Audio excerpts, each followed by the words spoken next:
Hello everyone, welcome back to this channel. In today's video, I'm going to explain how to perform bulk approvals in Power Apps application using a Power Automate flow. Now let's get into the actual video. So here you can see I created one Power Apps application where I can perform the bulk approvals. So here in this gallery, I can able to select the items at a time for how many items I need to perform bulk approvals. So after selecting the items, I can provide the comment, approver comment, and I can choose the approver name and the approval status and the approver mail and current date. And once I click on this bulk update, it will update those values in the data source. Now let's see what is the data source I have used for this application. So here is the SharePoint list which I am using as a data source. So this SharePoint list name is employee expense claim, which is storing all the employee expenses claims details. Now this list is containing the fields like title, employee name, department, and expense claims, right? So along with this one, we have this approver comment, approval status, approver email, and approver date. So while performing this bulk approval for the selected items, we need to provide the for these fields data. So then once we click on that button, it will update these fields data to the selected items. To perform these things, I am using a Power Automate flow for this one. And I will show you two different approaches how we can perform these things. Now I have selected four items, right? Let me provide the input data for this one. Okay, now here you can see I have provided the comment as approved and I choose the approver name as a Lydia, then automatically the selected approver email is auto populated here, and then I choose the approve as a, and this is the current date.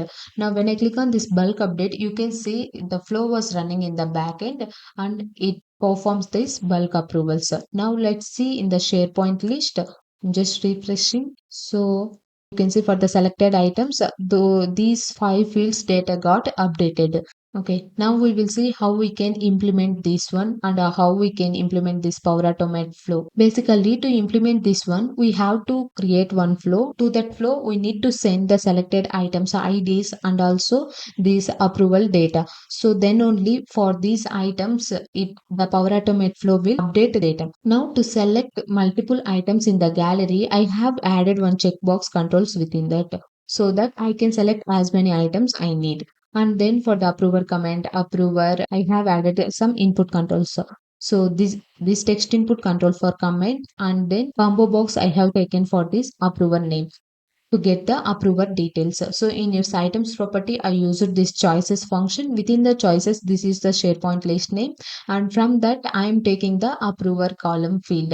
So it will return all the approvers details present in the organization. And then I took one drop down control for the to get the approval status choice values. So here also in its items property, I have provided choices function. So after the data source, I provided the field name is approval status. Then it will automatically return the choice values in it. And then this text input control is auto populating the selected approver email address, right? So for that reason, what I have done, I have provided this combo box approver, which is containing the approver's names dot selected dot email. So this formula will return the selected person email, and then a date picker control, which is returning the today's date. So in the default date, I provided the today's function. Now what we have to do is we need to call the Power Automate flow, and for that Power Automate flow, we need to provide all these five fields data and also the selected items ID. First, I will follow this approach and then I will also explain another approach. Now, here you can see I have used one for all function. Within that, I am using the filter function and I'm calling the Power Automate flow and notifying and then resetting the items. So, first, you focus on this filter function. Now, to get the selected items ID, I used that filter function. Let me click on two items and then when we go to this bulk approval button and here just observe this filter function. So in this filter function, I have provided the gallery name gal employee expense claims dot all items from this that checkbox control dot selected value equal to true, then that items ID we are fetching.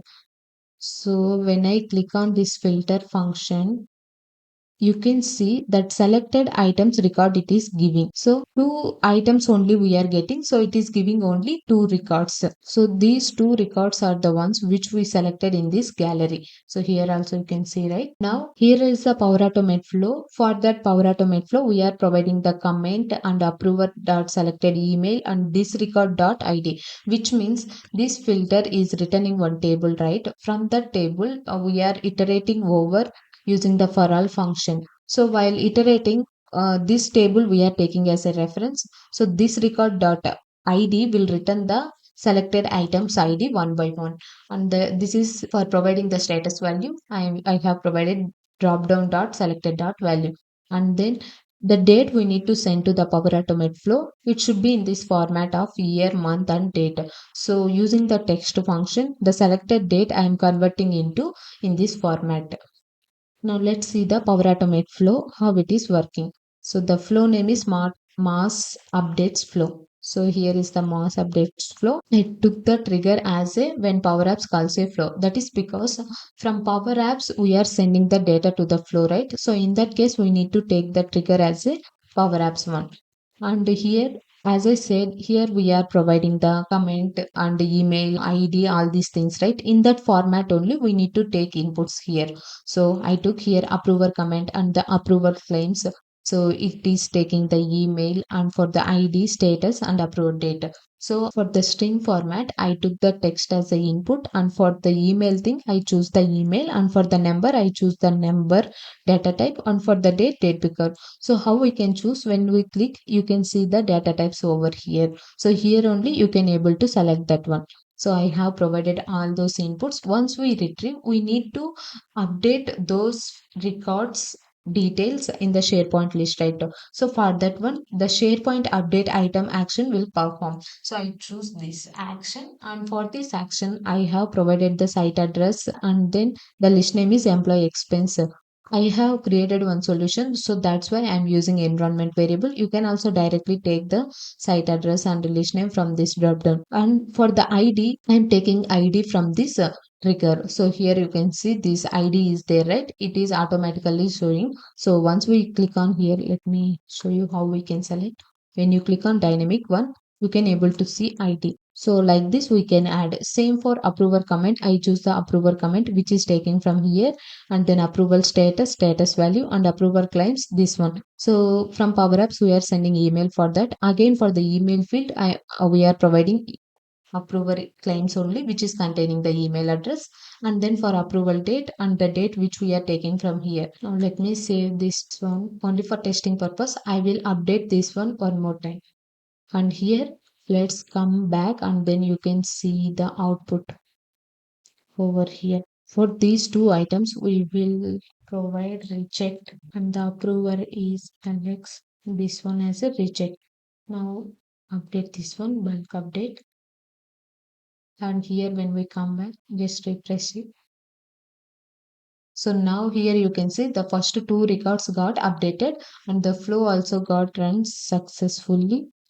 This is 14 seconds ago. So now here you can see, right, this ran successfully. So with these two simple trigger and action, we can simply perform this bulk approvals from Power Apps to SharePoint. And this is one approach, but there is one drawback in here. This flow run multiple times. For example, if I select four items, then this filter function will return each ID. This for all function is iterating, and while iterating for each ID, we are calling this Power Automate flow, and this flow will update the items in the SharePoint list. Since we are selecting only few items, we are not able to see the time difference. But when we are performing this for more than 100 items like that, then it might take the time to update all these things. Let me explain another approach how we can perform this one. For that reason, I have added another button control, and in the button control on select property, you can see the code, and you no need to worry about these codes under the Power Automate flow actions. I will in the description box below, I will provide the link, the blog post link, so you can get all those steps from that post. So now here you can see what I'm doing. This filter function, right, which is returning the selected items records, selected items record. And then I'm using concatenate function to get the ID from this filter function. Once we get and we are concatenating that, let me select the two items, then we can see the output. So now I selected three items. So when I click on this filter record, it is returning three records, right? So this filter is returning three. And this concat function, when I click, here you can see 19, comma 20, comma 21. So these three records I have selected, right? So from this filter function output, this concat function is taking the ID and then that ID we are separating using the comma. So that's why now we are getting only the selected items records like 19, 20, 21. Like if we select two more items, it will also include those items IDs. Okay, now when I click on this one, you can see 19, 20, 21, 22, 23. So it is giving in a string format.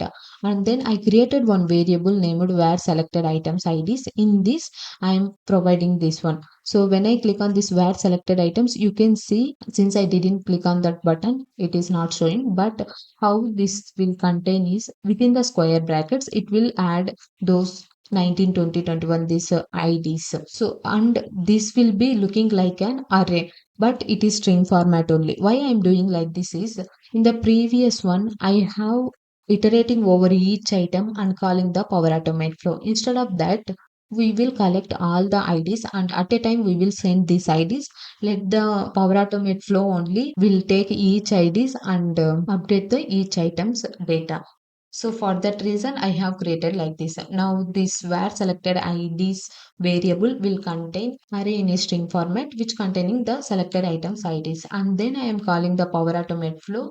And for this flow, for the ID, I am providing this where selected IDs and remaining fields text for the comment and status and approver name and the selected date, etc. Now let's see that Power Automate flow, how it is working. So here is the Power Automate flow, which is the bulk approvals flow. This is also taking the Power Apps trigger.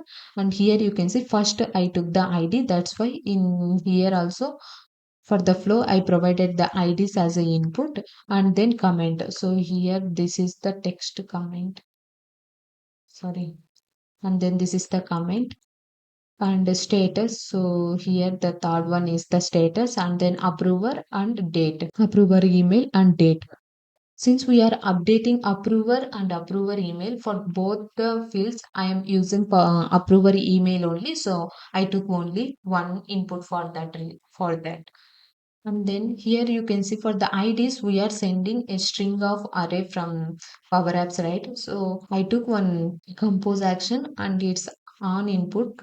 I have provided JSON function and within this trigger body. So it will take the input from the trigger and it will split the IDs that I have sent in an array. Now for this update item action, I have provided the site address and list name. And for the ID, I am taking the body from this compose action. So what this body will contain, here we are taking the IDs in a string format. So for that reason, this compose will take those IDs and convert into JSON and that output body we are providing here. So at a time we are sending multiple IDs, so it will iterate over each ID and perform this update item action.